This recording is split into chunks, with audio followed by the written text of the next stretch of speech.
I hate to be the guy that says this because it almost seems counterproductive. Guys, nothing really matters. And I know that sounds weird to say because for me, honestly, I am a firm believer in having a winner mindset, being a perfectionist and knowing that nothing is perfect. So it's having that high standard for yourself, but you're giving yourself permission to fail. And this is what it comes down to when you're afraid of losing the ball. You're afraid of making that mistake.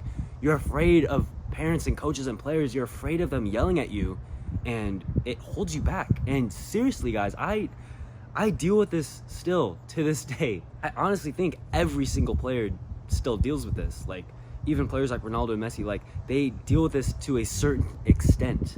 You know, obviously younger players are going to feel this more, but what differentiates them from great players like Ronaldo and Messi and Premier League players is that they know how to bounce back. And they know that these mistakes, they don't matter in the long run as long as you learn from them and take them to heart and have that high standard for yourself. But give yourself permission to fail. It's part of the process. And seriously, guys, this is something I still deal with. And I'm sure every player deals with this. Every player that wants to be great, they deal with this same feeling. The difference between me and myself in the past is that I would let this feeling just absolutely consume myself. I would beat myself up for the mistakes and then I wouldn't bounce back. I would let it consume me to the point where the rest of my game or the rest of my practice was just done. But the difference now with me is that I still get that feeling to this day, but I bounce back knowing that these mistakes don't matter in the long run as long as I'm taking the mistakes into consideration, learning from them, taking a step back real quick, analyzing what did I actually do wrong?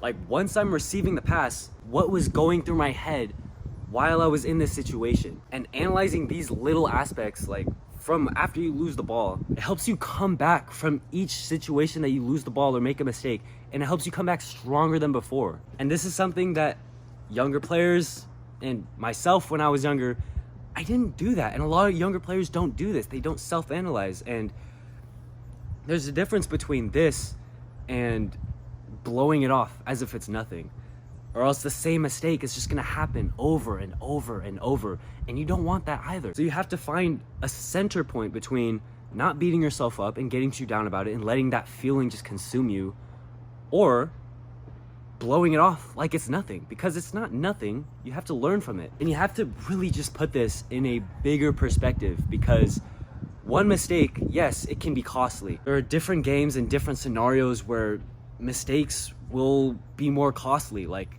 making a mistake in a World Cup final is obviously worse than making a mistake in practice. And despite this, you have to come back the same way. You have to look at the mistake that you made and come back in an optimistic manner and attack that mistake with a learning perspective instead of beating yourself up for it, because that is going to get you absolutely nowhere. It really is a mental battle. Football and life in general is the biggest mental battle that you will come across.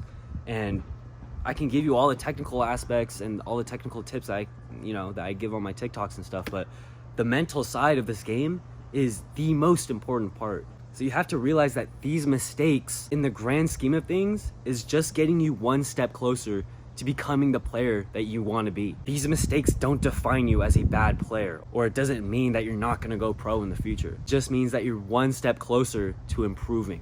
You're taking one step each day to become the player that you want to be. Seriously, guys, like you can be the most technical player. You can master every technical aspect. You can be super good at passing. You can be super good at dribbling.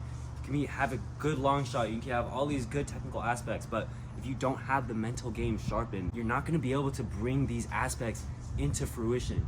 So that's why it's important to always be self-aware. Whenever you're making these mistakes, you have to always just self-analyze and bring yourself to a center mindset so that you can actually bring these technical aspects into your game and actually bring your full potential. Don't be the guy to beat yourself up after every little mistake and let it consume you for the rest of the game. Move on with it. Move on and focus on what's next. You don't need to dwell on these mistakes, because at the end of the day, mistakes is what is going to make you a better player. I'll see you guys in the next one.